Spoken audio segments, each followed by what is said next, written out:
सुस्वागतम सुस्वागतम। ओम नमः शिवाय। निसर्गाचे लिहूनी प्रसव लेणे।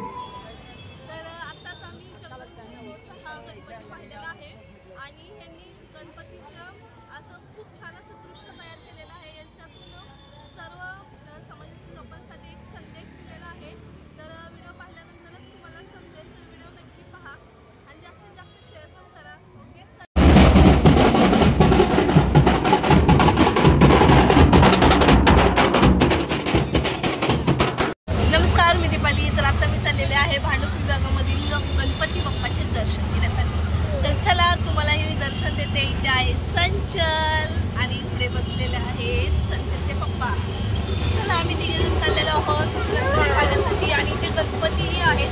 चला आता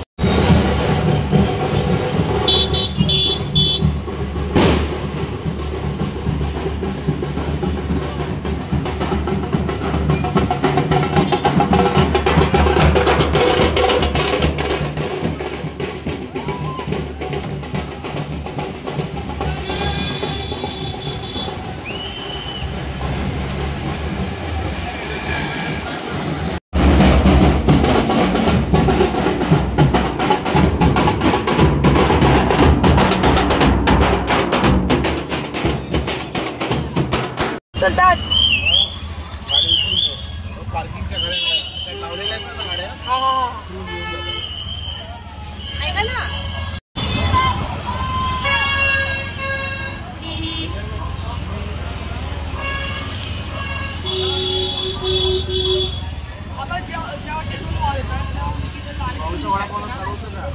बंद होतं।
चल जा लाइन पकड़।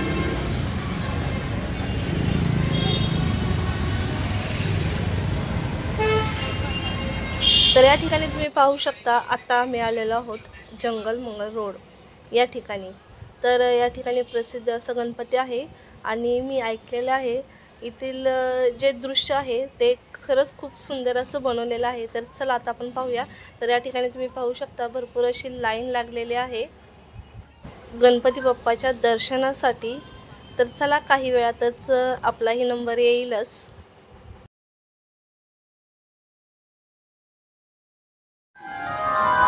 सार्वजनिक गणेशोत्सव मंडळ जंगल मंगल विभाग उपस्थित सर्व गणेश भक्तांचे हार्दिक स्वागत करीत आहे. सुस्वागतम सुस्वागतम. ओम नमः शिवाय. निसर्गाचे लिहुनी प्रसव लेणे, ह्या मायभूनी चराचरास मोसले. विविध रूपे दिधले अन्न पाणी, समस्त जगाचे सुकर जगणे. परिमानवाच्या जिवेची हाव न्यारी, अमृततुल्य अन्नावर केली विष समान करणी. ओम गं गणपतये नमः. आपल्या घामाचे शिंपडण करणारा शेतकरी दुपारचे जेवण कांदा फोडून लसणाच्या चटणी बरोबर भाकरी खाऊन तृप्त होतो आणि पुन्हा गडी ताजा तवाना उभा. एखादा मजूर घरून आणलेल्या भाकरी भाजी बरोबर आपलं पोट भरून पुन्हा त्याच जोमाने मजुरीस उभा राहतो. दिवसभराच्या मेहनतीने डोकेदुखी, ऍसिडिटी, पोट बिघडणं, चिडचिड नाही होत त्यांची. का? सायंकाळी थकून घरी आल्यावर हा शेतकरी मजूर थोड्याफार फरकाने अशाच प्रकारे जेवून रात्रीची दाराडूर झोप घेतो. त्यांना झोपेची आराधना करावी लागत नाही. का? कारण या धरतीने जे अमृततुल्य अन्न निर्माण केले त्या अन्नावर फास्ट फूडची करणी हा शेतकरी मजूर करत नाही किंवा फास्ट फूड अन्न चवीत बदल म्हणून खात नाही. शहरवासियांचं सध्याचं जीवन जगणं हे घड्याळाच्या काट्यावर चाललंय. इथे जेवायला वेळ मिळत नाही. ही सगळी धडपड कशासाठी? पोटासाठी. आणि त्याच पोटाला सर्वसाधारण योग्य आहार देऊ शकत नाही हा किती मोठा विरोधाभास. संसाराचा आर्थिक डोलारा सांभाळण्यासाठी नवरा बायको दोघेही नोकरी करतात. सकाळी कामावर जाण्याच्या धावपळीत दुपारचा जेवणाचा डबा हा आणीबाणीच्या परिस्थितीत तयार होतो. तो सुद्धा झाला तर झाला नाही तर राहू दे, टिफिनसाठी बाहेरून नेम घेते. अशी एकमेकांची समजूत काढून दोघेही कामावर पडतात. मग शाळेत जाणाऱ्या मुलांना काय तर सॉस लावून पावाचे तुकडे, बिस्किट असंच काहीच दिलं जातं. अशा या झटपट काहीतरी मधून मार्ग दाखवायला टीव्हीवरच्या फास्ट फूडच्या जाहिराती आहेतच. आमचा हा जॅम, ही क्रीम लावा, चपातीचा असा रोल तयार करा, 2 मिनिटात असे नूडल्स तयार करा, उन्हाळ्यात हे ड्रिंक प्या, दुधात चमचाभर ही चॉकलेट पावडर घाला. हे सर्व खाऊन मुलं कशी सशक्त होतात, त्यांची वाढ कशी भरभर होते, त्यांचा मेंदू कसा कार्यक्षम होतो. हे असं खाल्ल्यामुळे एखादा खेळाडू कशी उत्तम कामगिरी करतो. मग एक मुलगा प्लास्टिकच्या पाऊच मधील मसाला वापरून 2 मिनिटात नूडल्स तयार करतो आणि आईलाही खायला देतो. काय त्या आईच्या डोळ्यातील कौतुक छान पाहण्यासारखं असतं. त्या अशा प्रकारच्या खाण्याच्या जाहिराती आपल्या मुलांच्या आरोग्यावर गिधाडासारख्या टपलेल्या आहेत याची आम्हाला सुतरामही जाणीव नसते. हेच मोठं दुर्दैव आहे. सायंकाळी नवरा बायको घरी येतात. दिवसभराच्या कामाच्या व्यापाने दोघेही थकलेले असतात. जेवणाचं काय हा एक यक्ष प्रश्न असतो. मग ती त्याला म्हणते, अहो आज काही बाहेरून मागूया. आई मला पिझ्झा हवाय. बाबा मला चीज बर्गर्स आणि मोमोज. ओके चायनीज पण मागूया. लगेच मोबाईल उचलला जातो. सफाईदारपणे बोट फिरतात आणि हातपाय धुवून वॉश घेईपर्यंत या सगळ्या पदार्थांचे पार्सल घेऊन डिलिव्हरी बॉय दारात उभा असतो. चला, अशा प्रकारे जेवणाचा आस्वाद घेतला जातो. सुट्टीच्या दिवशी सायंकाळी पाणीपुरी, पिझ्झाचा हट्टही पुरवला जातो. खरंच ते असले चवदार फास्ट फूड काही प्रमाणात तरी शरीराला पोषक पौष्टिक असतात का? अजिबात नाही. 50 ग्रॅम भाजलेले चणे जरी मुलांना खायला दिले तरी त्यातून 14-15 ग्रॅम प्रोटीन शरीराला मिळतं. ज्वारी बाजरीच्या भाकरीतून चपातीपेक्षा कितीतरी अधिक पौष्टिकता शरीराला मिळते हे आपणास ठाऊक आहे का? सध्या बाजारात जेवणासाठी उपलब्ध असणाऱ्या रिफाईंड तेलावर रासायनिक प्रक्रिया केलेल्या असतात. अशा तेलांच्या अतिरिक्त वापरामुळे रक्तातील बॅड कोलेस्ट्रॉल, डायबिटीस, हृदयविकार, अपचन अशा आजारांना आमंत्रण देत आहोत हे कोणताही आहार तज्ञ सांगेल. त्याऐवजी घाण्यावरचे तेल, खोबरेल तेल, तिळाचं तेल वापरू शकता. अर्थात हे तेल थोडंसं महाग असतं. रासायनिक तेल वापरून वाचवलेला पैसा कुठे खर्च करायचा? डॉक्टरला की घाण्यावरचं तेल वापरून थोडासा जास्तीचा पैसा आपल्या आरोग्यासाठी खर्च करायचा? शेवटी निवड आपलीच आहे. जाहिरातीमध्ये एखादा खाद्यपदार्थ घेतात, तो चण्याच्या पिठात बुचकळायचा, मग तो मैद्याच्या पिठात बुडवून कुठल्या तरी तेलात खरपूस तळून घ्यायचा, त्यावर सॉस टाकायचा, त्यावर चीज टाकायचं, चाट मसाला टाकायचा, त्याचे 4 भाग करायचे, परत त्यावर चीज किसून टाकायचं आणि ते प्लेटमध्ये सजवून खाण्यास कसं खमंग आहे याचं रसभरीत वर्णन करायचं. सर्वसाधारणपणे 90% खाण्याच्या जाहिराती ह्या अशा असतात. आपण घरातल्या स्वयंपाकाला नाकं मुरडतो आणि बाहेर जाऊन ते असलं अन्न चवीने खातो. घरी आल्यावर सांगतो माझं पोट जरा गच्च आहे, थोडीशी ऍसिडिटी आहे. अशा प्रकारचं हे अन्न काय खातो आहोत आपण? या बॅड कॅलरीज नाही आहेत का? आपण जे खातो ते शेण माती समान आहे. हे अन्न नाही, विष आहे.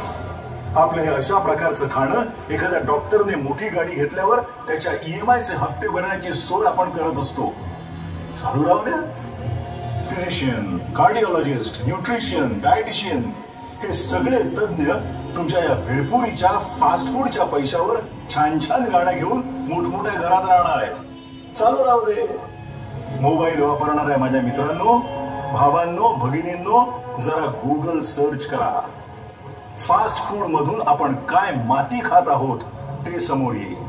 वेळेला शिळी भाकरी चटणी बरोबर खा, पण हे फास्ट फूड खाऊ नका. कारण लक्षात ठेवा, आपण जीवनातील आनंदासाठी फास्ट फूड खात नाही, तर फास्ट फूड आपलं आनंदी जीवन खात आहे.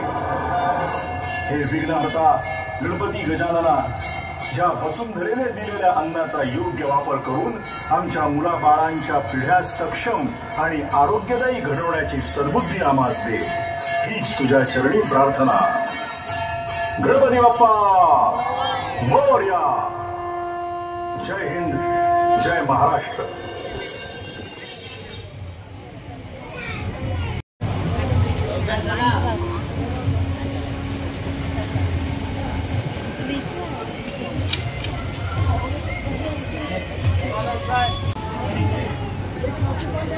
ड्रेस घे.